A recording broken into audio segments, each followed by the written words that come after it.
सिंधुर्विधाम सकलनयनविलसितानां विरोधमथनं नमाम्यर्येकान्तम्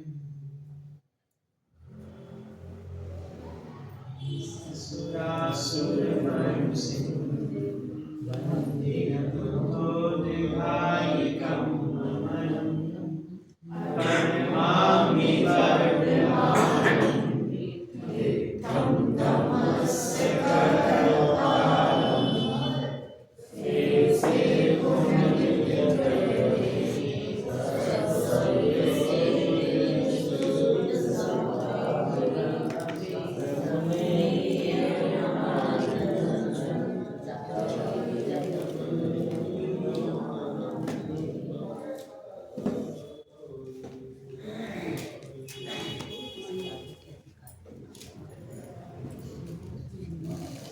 प्रवचन साक्षी ग्रंथ विराजमान ज्ञान तत्व प्रज्ञापन अधिकार के संबंध में हमारी चर्चा चल रही है। बहुत अच्छा प्रकरण है। एक एक गाथा बहुत मार्मिक है।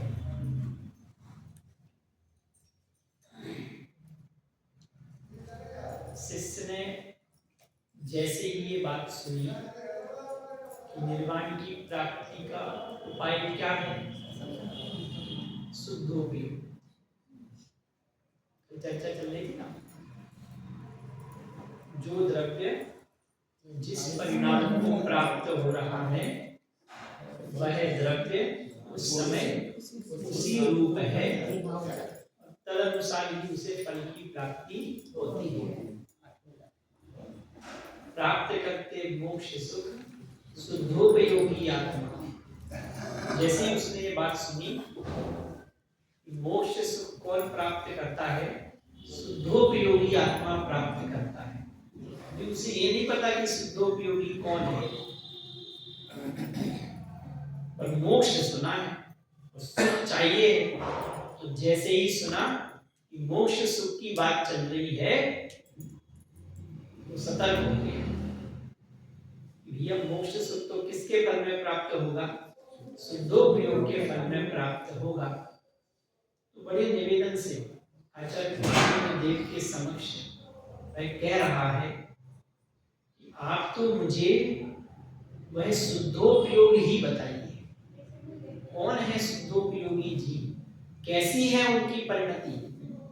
मुझे यदि उस शुद्धोपयोग को प्राप्त करना है तो मुझे क्या करना होगा। उसके उत्तर में शुद्धोपयोग अधिकार लिखा गया। बहुत अद्भुत अधिकार है। एक एक गाथा बहुत मार्मिक है। कल मैंने आपको बताया था महाअधिकार ज्ञान तत्व प्रज्ञापन। ज्ञान तत्व प्रज्ञापन महाअधिकार के कितने अधिकार हैं, 4 अधिकार हैं। कौन कौन से। पहला अधिकार शुद्धोपयोग अधिकार। पूछूंगा भैया, पहला अधिकार नहीं बोल रहे अभी भी। पहला अधिकार दूसरा अधिकार ज्ञान अधिकार। उस शुद्धोपयोग के फल में अनंत ज्ञान और अनंत सुख की प्राप्ति होती है। उस अनंत ज्ञान और उस अनंत सुख को समझाने के लिए दूसरा और तीसरा अधिकार लिखा। दूसरे अधिकार का नाम क्या है, ज्ञान अधिकार। तीसरे अधिकार का नाम क्या है, सुखाधिकार। अंत में चौथा अधिकार लिखा, शुभ परिणाम अधिकार। कौन सा अधिकार लिखा, शुभ परिणाम अधिकार। बहुत गजब है। मैं आपको बताऊंगा इसका क्या मनोविज्ञान है और उसमें क्या बताना चाह रहे हैं। बहुत बढ़िया अधिकार है। आपको लग रहा होगा कि भैया शुद्ध भाव की चर्चा कर ली, उसके फल की चर्चा कर ली, तो शुभ परिणाम अधिकार में शुभ भाव को बता रहे होंगे। पर आप जब शुभ परिणाम अधिकार पढ़ेंगे तो आपको बात समझ में आएगी कि कितना अद्भुत दृष्टिकोण आचार्य कुंद देव का है। जब हम उस अधिकार पर आएंगे तो उसकी चर्चा करेंगे। अभी तो आपको नाम सबको याद हो गए कि नहीं? पहला अधिकार शुद्धोपयोग अधिकार, पहला अधिकार, शुद्धोपयोग अधिकार, दूसरा अधिकार, अधिकार, तीसरा अधिकार, अधिकार, तीसरा अधिकार, अधिकार, चौथा अधिकार, शुभोपयोग अधिकार, चौथा अधिकार शुभ परिणाम अधिकार। और चौथा अधिकार कौन सा है? शुभ परिणाम परिणाम। ठीक है, अरे याद रहेंगे कि नहीं? अभी याद होगा ना सबको कि आज फलाना फलाना ग्राहक आया था, वो 40,000 लेके गया था, फलाना ग्राहक आया था उसने 30,000 में 2 रुपए कम जमा किए हैं, फलाना ग्राहक आया था उसने 2 पेटी पैक करने का कहा है। याद है कि नहीं? तो फिर 4 अधिकार के नाम तो आपको याद हो ही सकते हैं। अंत में आपसे पूछूंगा, ठीक है? चलो भैया, बाद में आप करना है ना मिलवान की। तो वो पूछ रहा है कि मुझे तो निर्वाण सुख चाहिए, शुद्धोपयोगी कौन है, इनकी कैसी अवस्था है? तो उसके उत्तर स्वरूप शुद्धोपयोग अधिकार लिखा। निकालिए आप लोग शुद्धोपयोग अधिकार की सबसे पहली गाथा। अहिंसयमाद समुद्धम विषयातीदम अणोपमनंतम अवुच्छिन्नं जस्मं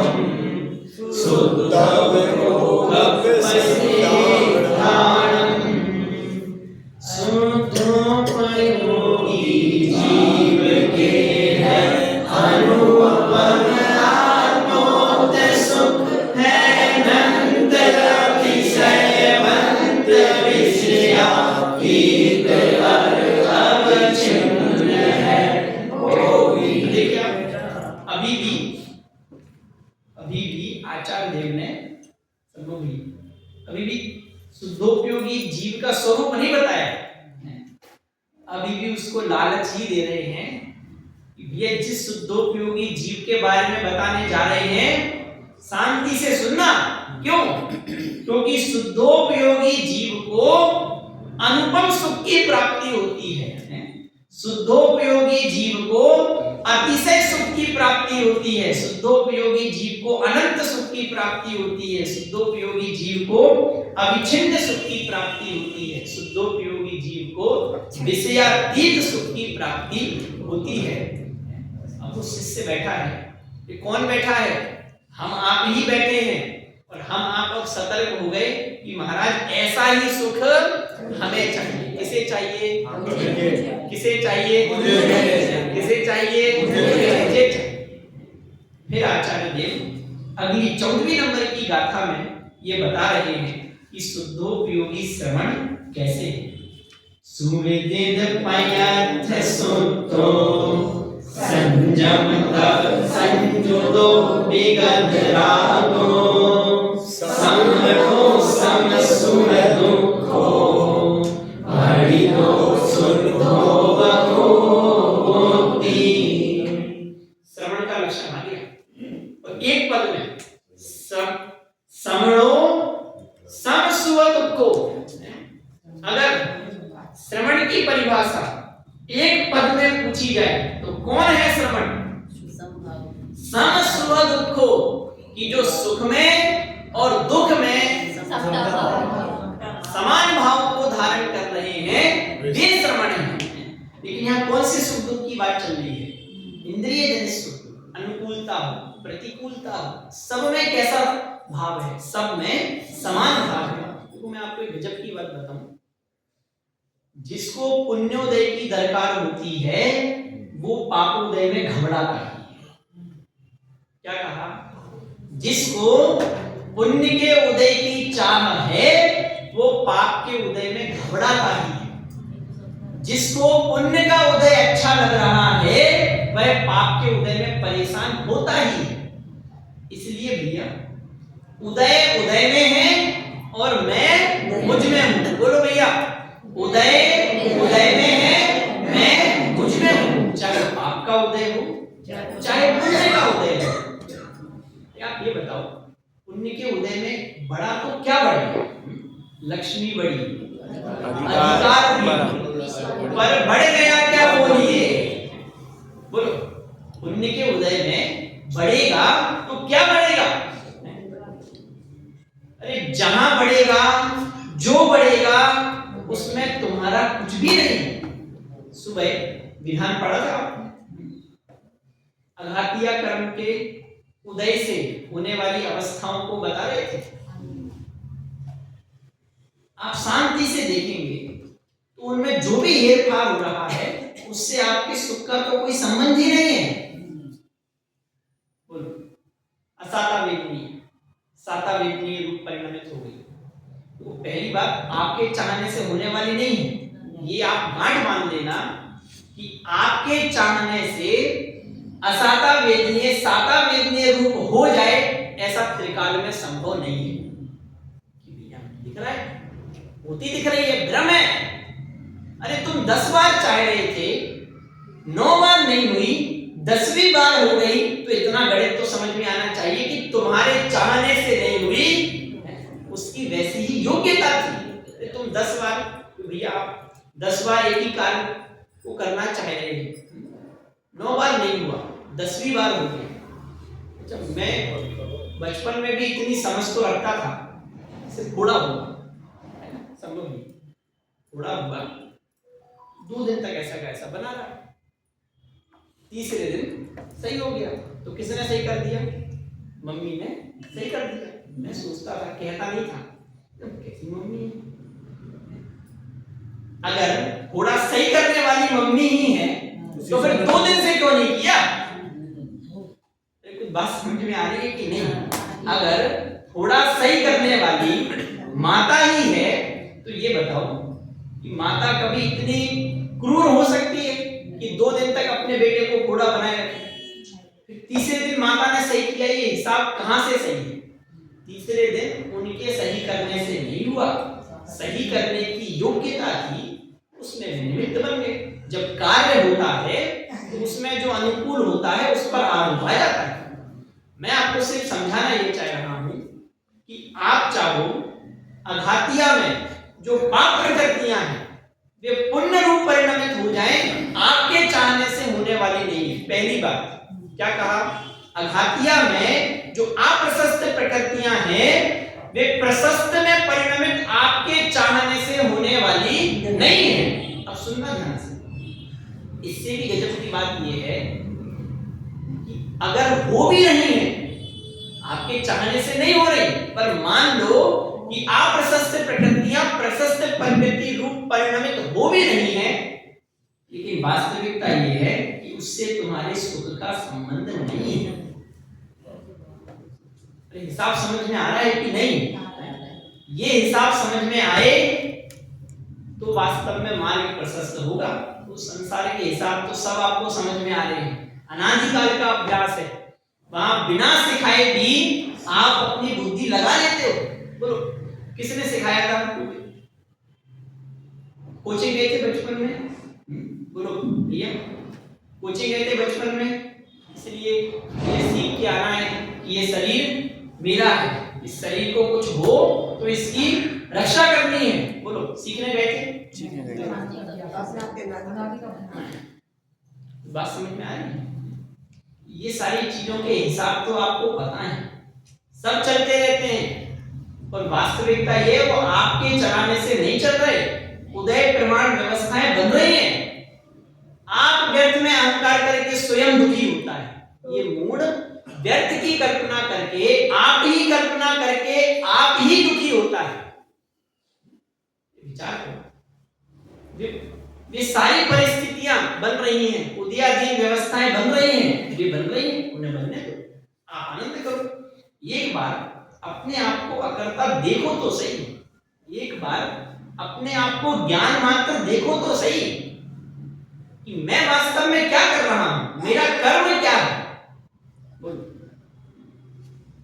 पर द्रव्य मेरा कर्म त्रिकाल में नहीं हो सकता, मैं मुझ में हूं, पर में पर का स्वतंत्र परिणमन हो रहा है, मेरा परिणमन स्वतंत्र हो रहा है, मैं अनंत गुणों से संपन्न हूं, चैतन्य आनंदमय सहज जीवन हमारा है, अनादि अनंत पर निरपेक्ष जीवन हमारा है, हमारे में न कुछ पर का, हमारा भी नहीं पर में, द्रव्य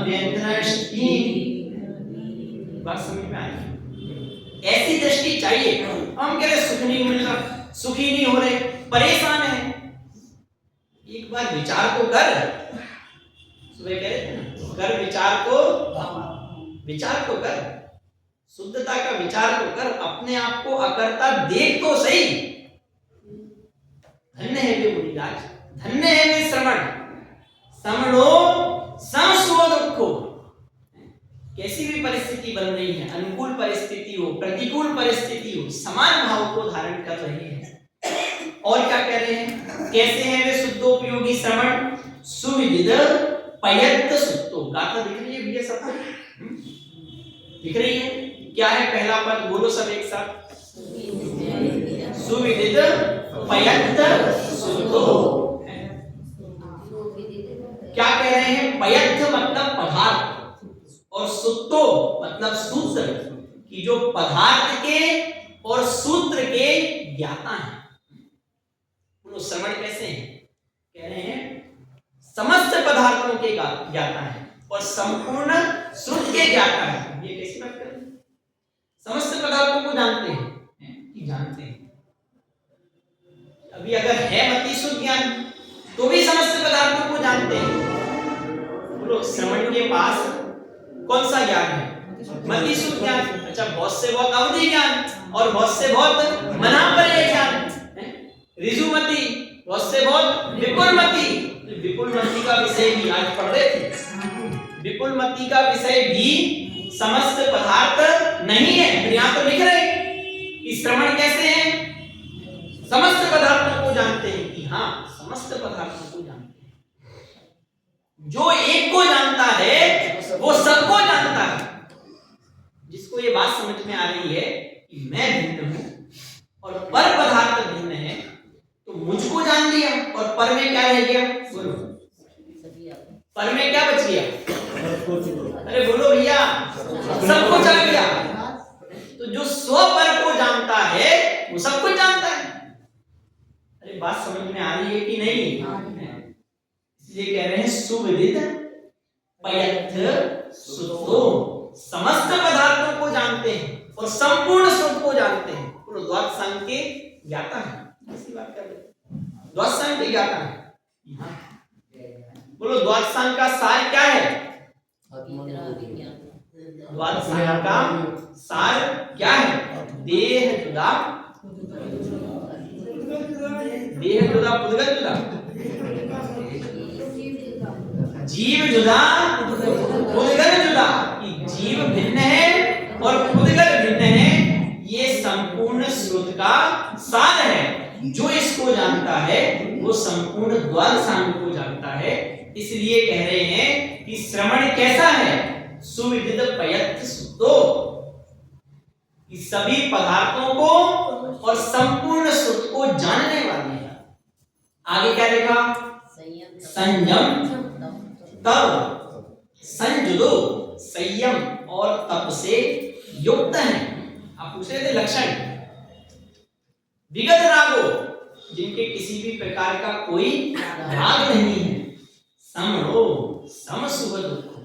श्रवण कैसा है, ये इतना अद्भुत लक्षण है, रीझ जाने वाला। कह रहे हैं श्रवण, परिभाषा क्या है श्रवण की, कह रहे हैं समो समसुभ दुःखो, जो सुख में और दुख में समान है। तो ऐसी अवस्था हमें चाहिए कि नहीं, हमें भावी नहीं आता।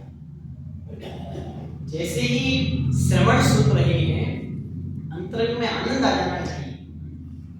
ऐसी दशा मैं कब धारण करूं, ये भावना भानी चाहिए। कैसी भी परिस्थिति हो, समान भाव, ऐसा कैसे हो सकता है? हम तो तुरंत परेशान हो जाते हैं। किसी ने कुछ कहा, दुखी हो गए। व्यापार अच्छा चल गया, प्रसन्नता का अनुभव करते हैं। रोटी फूल गई, खुश हो जाते हैं। मूंग की दाल का हलवा जल गया, दुखी हो जाते हैं। अच्छा बन गया, फिर प्रसन्न हो जाते हैं। बात समझ में आ रही है कि नहीं? कैसी धन्य अवस्था है, कैसी भी परिस्थिति हो, समान भाव, एक भाव है। आगे क्या कह रहे हैं, भणिदो शुद्धोपयोगी, उनको भणिदो कहा जाता है। क्या कहा जाता है? शुद्धोपयोगी कहा जाता है। बोलो किसे कह रहे हैं शुद्धोपयोगी? सबसे पहला विशेषण क्या लिया? सुविदित प्रयत्न सुप्तो, कि जो समस्त पदार्थों को और संपूर्ण सुख को जानते हैं। दूसरा विशेषण क्या लिया? संयम तब संयतो, संयम और तप से युक्त है। तीसरा समस्त प्रकार के राग से, अब राग से रहे थे तो द्वेष से रहे थे। चौथा विशेषण क्या लिया? समड़ो समसुख को, कि श्रमण कौन है? बोलो भैया, समसुख को, सुख में और दुख में जो समान भाव को धारण करते हैं, वे श्रमण है। अब आगे एक एक गाथा इतनी बढ़िया है, निकालो आप लोग 16वीं नंबर की गाथा निकालो। अब वो शिष्य बैठा है, कह रहा है महाराज ये जो आपने दशा बताई, अच्छा भैया इसको वो रखने के लिए कुछ डस्टरी दे दो।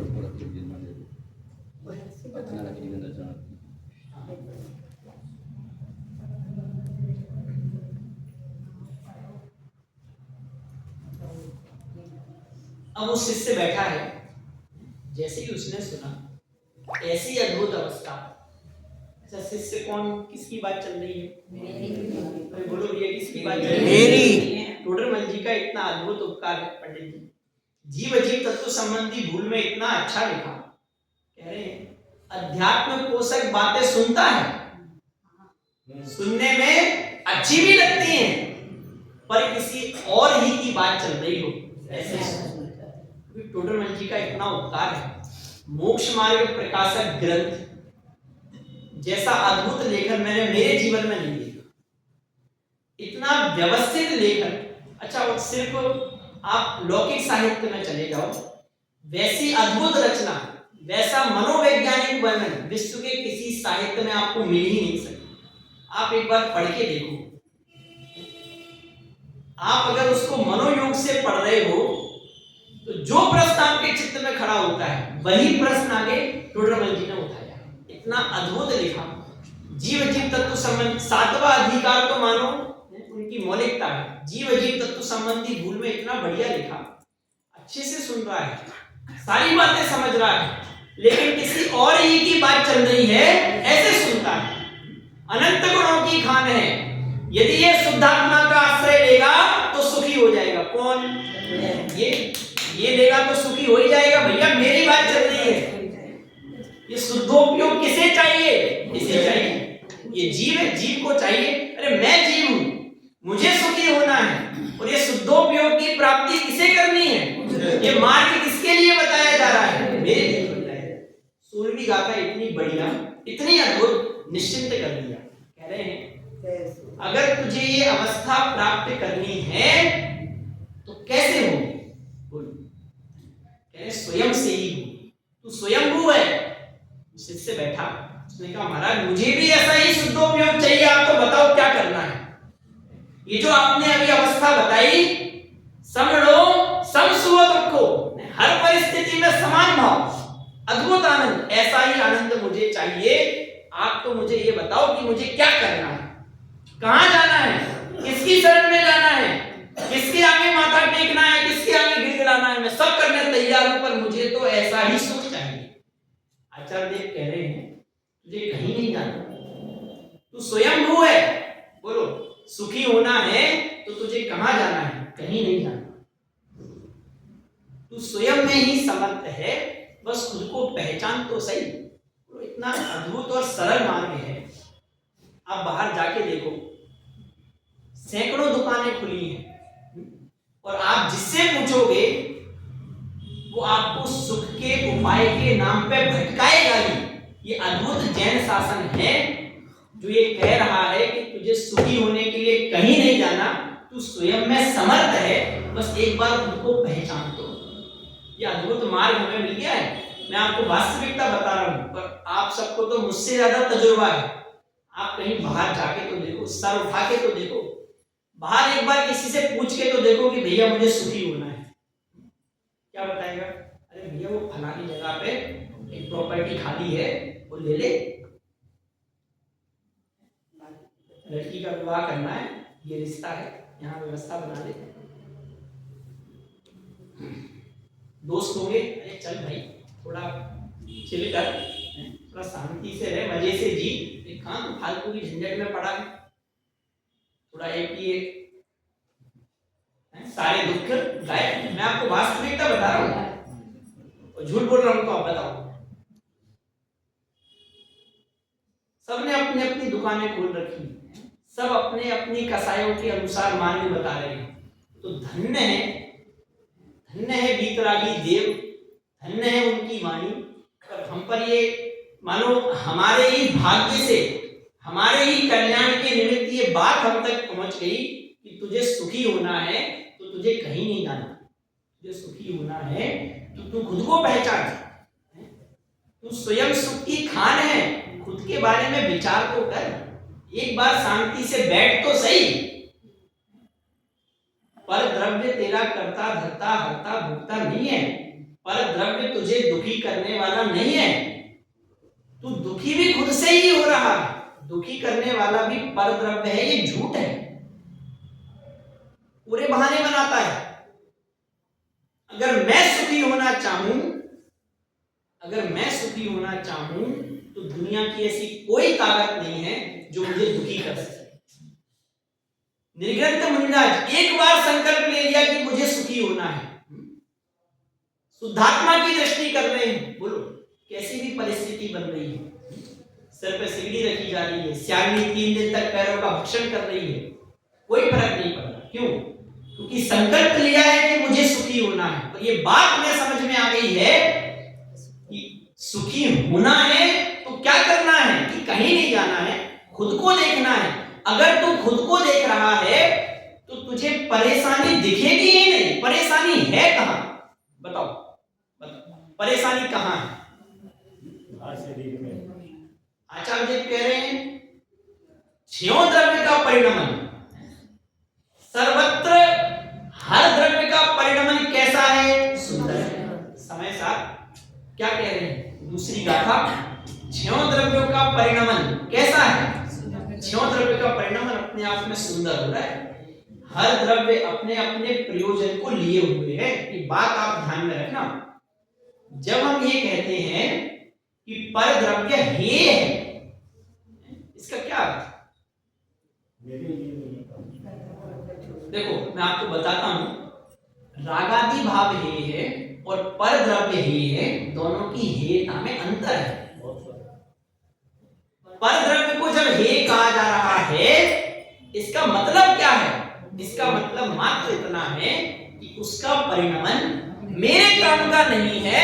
तो हम कहते हैं कि भैया इसको छोड़ मतलब ये मेरे काम का नहीं है, मुझे सुखी होना है तो पर द्रव्य मुझे सुखी करने वाला नहीं है, इसलिए कहा जाता है कि पर द्रव्य हे है। उसका मतलब ये नहीं है कि बेकार है। हर द्रव्य अपने में सुंदर है, हर पदार्थ अपने में सुंदर है।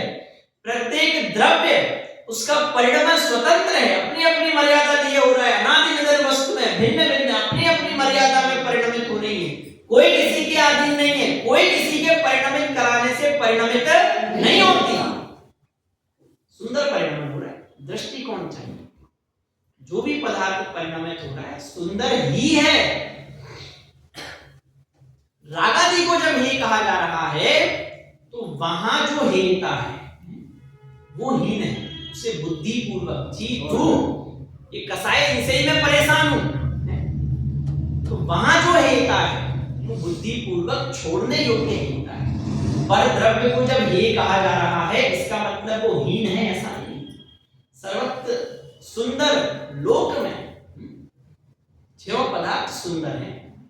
संजय जी जीवन ये ना इस गाथा में जब प्रवचन करते हैं समझिए कम से कम 100 से 200 बार तो कहते हैं चप्पा चप्पा सुंदर है। उनकी शैली वैसी है, 100 से 200 बार चप्पा चप्पा सुंदर है, देखो तो सही चप्पा चप्पा सुंदर है। ये वास्तविकता है, हमें बस वो दृष्टिकोण चाहिए। चलिए यहाँ 16वीं नंबर की गाथा में एक बार पढ़ते हैं। देखिए पद्यानुवाद। त्रैलोक्य अधिपति पूज्य लब्ध स्वभाव हर सर्वज्ञ जिन स्वयं ही हो गए दाते स्वयं भू सब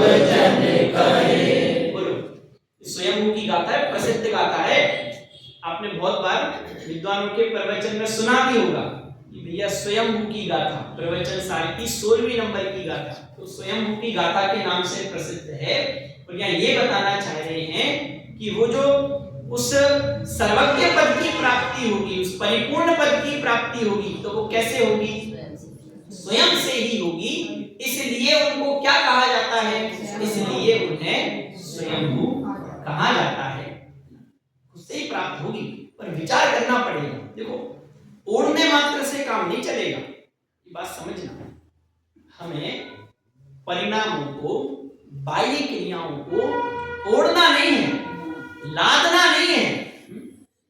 आप अगर सिर्फ अच्छे परिणामों को समझने का प्रयास करना, मैं क्या कहना चाह रहा हूं। हम क्या करते हैं, थोड़ा सूक्ष्म है, पर मैं आपको इसलिए बता रहा हूं कि हम आप यहाँ ये बातें सुन रहे हैं, समझ रहे हैं, सब समझ में आ रहा है, फिर भी अगर ठगे जाएं तो हमारे अभागे की महिमा। इसलिए ये बात भी हमें समझ में आनी चाहिए कि मार्ग पर आगे बढ़ने के लिए परिणामों को लादना नहीं है। हम क्या करते हैं, हम निर्णय नहीं करते और देखा देखी या दिखाने के लिए बाह्य क्रियाओं को, परिणामों को लाद लेते हैं। वास्तविक फल 3 चीजें हैं, क्रिया, परिणाम और अभिप्राय। वास्तविक फल किसका है? वास्तविक फल अभिप्राय का है। अगर सुधारना है तो अभिप्राय को सुधारना होगा। दूसरों को दिखाने के लिए क्रिया मात्र सुधार ली, क्रिया सुधारने के लिए तदनुसार परिणामों का बल भी चाहिए, और आपने खींचातानी से तदनुरूप परिणाम भी कर रहे हैं, लेकिन अगर अभिप्राय में पड़ी हुई वासना नहीं गई तो सुख का मार्ग खुलने वाला नहीं है। ये बात आपको पकड़ में आनी चाहिए। क्रिया, परिणाम, अभिप्राय, इनमें अंतर आपको पकड़ में आता है। अच्छा, मैं आपसे एक प्रश्न पूछता हूं, यदि आप उसका उत्तर दे दोगे तो इसका मतलब आपको आता है। एक परीक्षा नहीं कर रहा, अगर पता होगा तो मैं आगे बढ़ूंगा। आपने वो कहानी सुनी होगी, भैया एक मुनिराज ध्यान में लीन है। नहीं भी सुनी तो वो बहुत छोटा सा प्रसंग है। एक मुनिराज ध्यान में लीन है और एक तरफ से शेर उन पर उपसर्ग करने के लिए आ रहा है। दूसरी तरफ सूकर ये देखता है कि मुनिराज ध्यान में लीन है। मुनिराज ध्यान में लीन है और ये सिंह, अभव्य प्राणी, क्रूर प्राणी, ये मुनिराज पर उपसर्ग करने आ रहा है।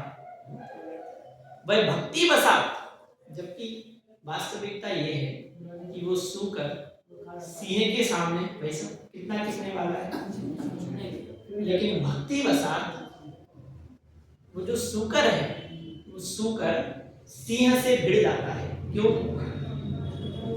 निर्ग्रंथ मुनिराज ध्यान में लीन है, उनके प्रति भक्ति के वश होकर वो ये नहीं देखता कि सिंह है, वो ये देख रहा है कि मुझे तो मुनिराज की रक्षा करनी है, और वो उससे भिड़ जाता है। अब मेरा आपसे प्रश्न ये है, दोनों में अंतर है कि नहीं है? पहले हाथ खड़ा करना, ऐसे नहीं होता है। अब ये तो सरल प्रश्न है, तो सब बता सकते हैं। अब मैं जिनसे पूछना चाह रहा हूँ वो खुद से हाथ उठा लें तो बहुत अच्छी बात है, वरना मैं नाम लेके पूछूंगा तो फिर आप लोगों को लगता है कि पंडित जी बताओ प्रवचन में आओ, तो ये खेल लेते हैं।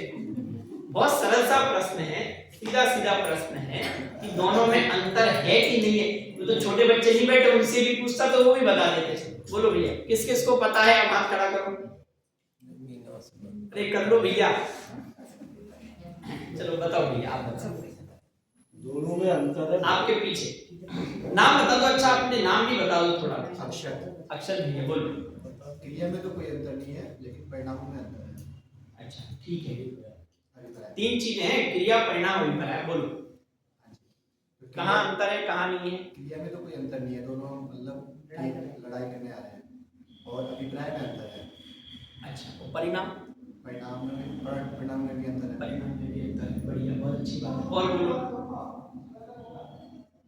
नाम उनके बचाने के थे, बचाने के अपने मान नाम बचाने के उसके मानने के लिए बोलो भैया, आप तो बोलो शांति से, बस समय बता देना।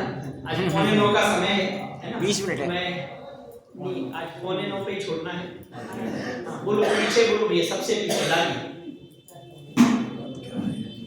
क्रिया में भी अंतर है, परिणाम में भी अंतर है। एक के मारने के भाव है, एक के बचाने के भाव है। अंतर है, क्रिया में भी अंतर है, परिणाम में भी अंतर है, परिणाम में भी अंतर है, और अभिप्राय में तो उसके मारने के भाव है, उसके बचाने के भाव है। अभिप्राय में भी अंतर है। और बोलो भैया, बताओ भाई साहब। मैं जिनके घर पे रुका हूँ, नाम नहीं पता मुझे। शरण दाता, आश्रय दाता। अच्छा, मनोज जी नाम है क्या? बताओ। क्रिया तो लगभग एक है, परिणाम में और अभिप्राय में दोनों में अंतर है। परिणाम में और अभिप्राय में अंतर है। ठीक है, कैसे अंतर है? अंतर अभिप्राय एक का बचाने का और एक का मारने का, और परिणाम जिसका मारने का होगा उसके लिए दुख रूपी और जिसका बचाने का है। ठीक है, इससे अलग कोई उत्तर दे रहे हो तो जल्दी से हाथ उठाना। हाँ, बोलो दादी। अभिप्राय में कोई अंतर नहीं है। एक तो बचाने के भाव, एक के मारने के भाव, तो ना कोई बचा सकता और ना कोई मार सकता। तो अभिप्राय में अंतर नहीं है, परिणाम में बोलो। आप अलग कुछ बोल रहे हो?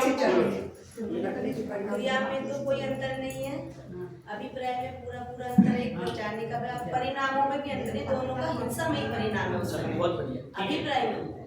ठीक है, अब मैं बोल लूं? बिल्कुल।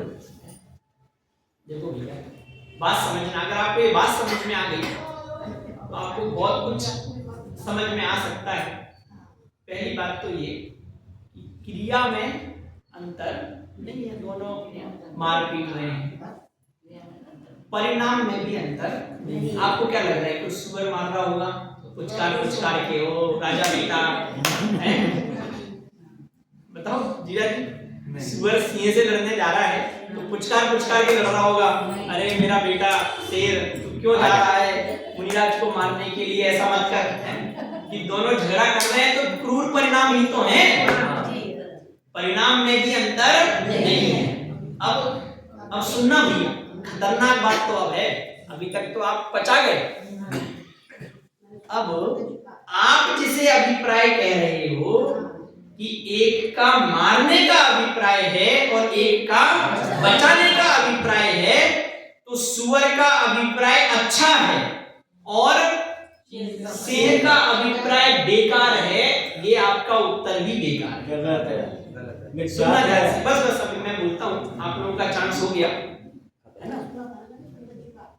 हाँ, दादी ने अच्छा उत्तर दिया था। सुनिए, पंडित जी का सुना था कल मैंने, जोशी जी है ना, हाँ, उन्होंने दिया था इसका उत्तर। भैया ठीक है, अब सुनो ध्यान से। आप जिसे कह रहे हो कि एक को बचाने का अभिप्राय है और एक का मारने का अभिप्राय है, तो आप कह रहे हो एक का अच्छा अभिप्राय है और एक का बुरा अभिप्राय है, ऐसा नहीं है। आप जिसे अभिप्राय कह रहे हो वो भी एक समय का परिणाम ही है। सम्यक और मिथ्या अभिप्राय का भेद कहां से होता है, ये बात आपको समझ में आनी चाहिए। अभिप्राय का संबंध है श्रद्धान से। क्या कहा? अभिप्राय का संबंध है श्रद्धान से।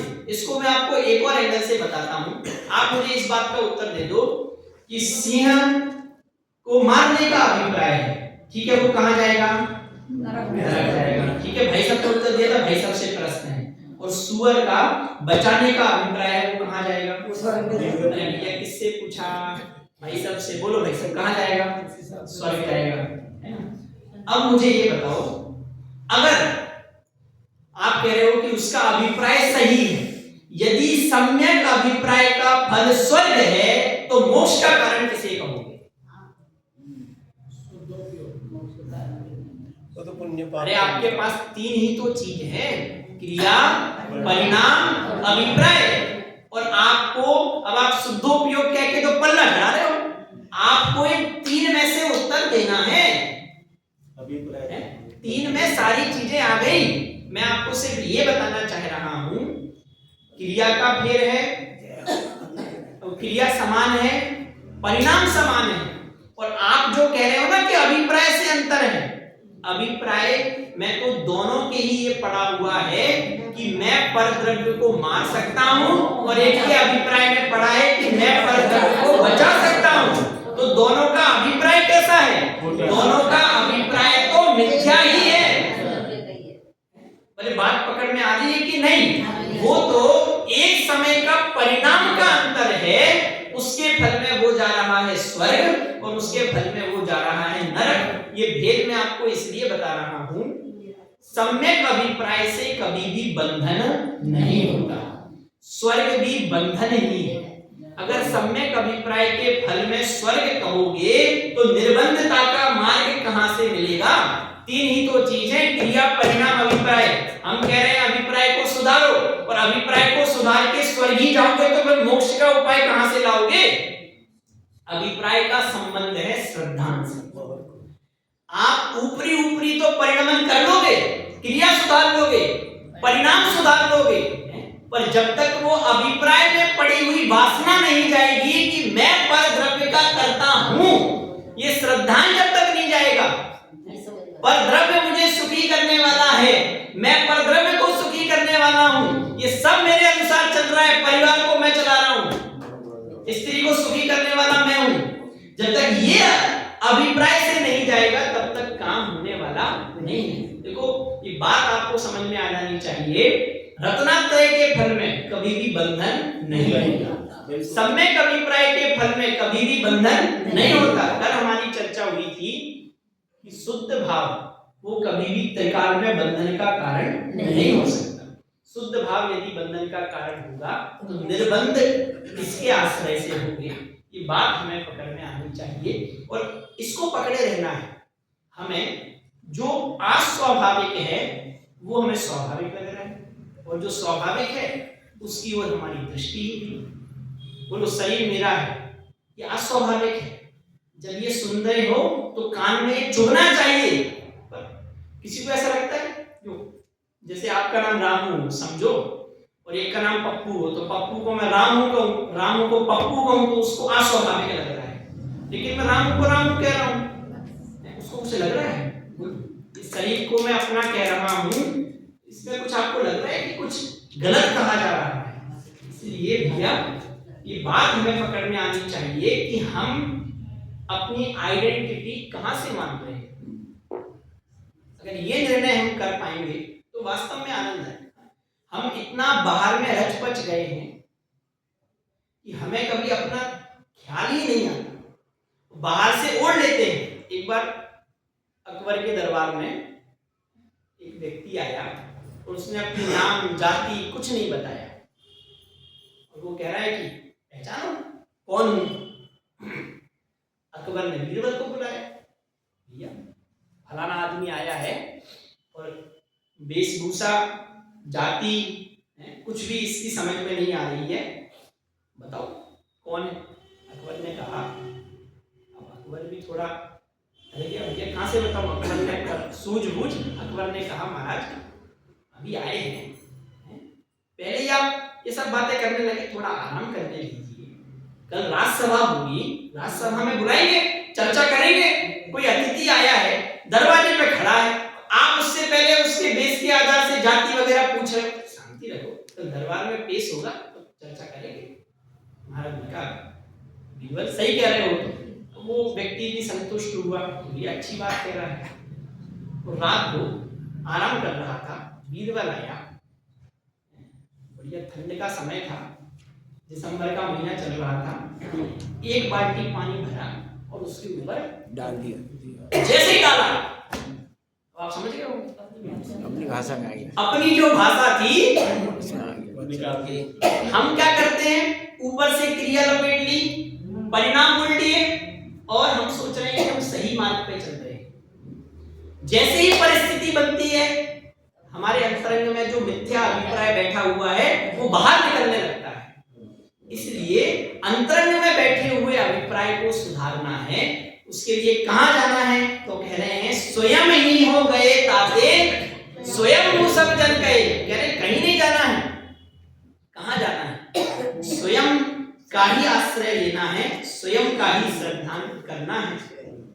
अद्भुत जैन शासन है, जितनी महिमा कही जाए।